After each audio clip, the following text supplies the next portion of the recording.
from the Ethiopian Airlines flight that crashed on Sunday have both been recovered from the crash site. This is hoped will allow aviation authorities to continue with their investigations. The Boeing 737 MAX 8 was en route from Addis Ababa to the Kenyan capital Nairobi when it crashed 6 minutes after taking off, killing all 157 people on board.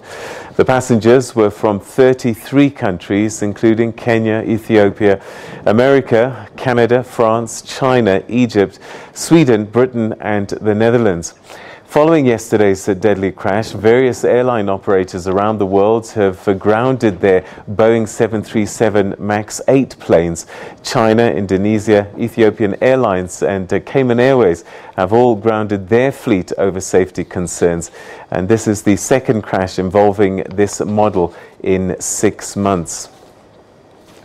And just to say that domestically, Com Air took receipt of a MAX 8 and they've said that they're going to continue to fly their planes but ensure its safety, and they're going to receive a number more of these MAX 8s. Now, the United Nations says that the crash is one of the biggest catastrophes to befall it in years. 22 UN members of staff were on board the ill-fated airline. 6 staff from the UN office in Nairobi also perished in the crash. At the UN offices in Nairobi, the UN flag flew at half-mast and members of staff observed a minute of silence in honor of those that died in the plane crash. Several of those who died were due to attend Monday's UN Environment Assembly, a 4-day Environment Assembly to be held at the UN complex in Nairobi.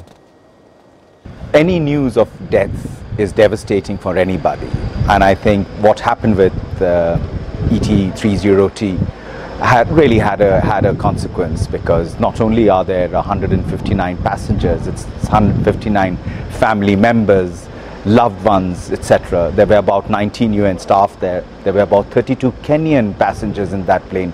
For us, it's heartbreaking.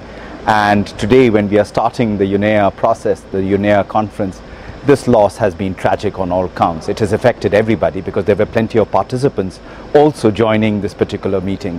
So the mood is somber, but as the spirit of the UN keeps alive, the UN Secretary General has sent a very profound and poignant message of condolences to all families and people affected and governments affected by this particular episode. But at the same time, work has to continue, and this is an important work for us to take forward in memory of those who passed away too. It's a range of UN agencies, range of UN staff, there are consultants, there are people who were participating in this meeting. You know, the UN is still in the process of making sure that the names are announced. It would be premature for me to go out and state them. But at the same time, these are staff members, these are people, these are comrades who we work with every day in trying to make a difference in people's lives, working in some of the most remote parts of the world.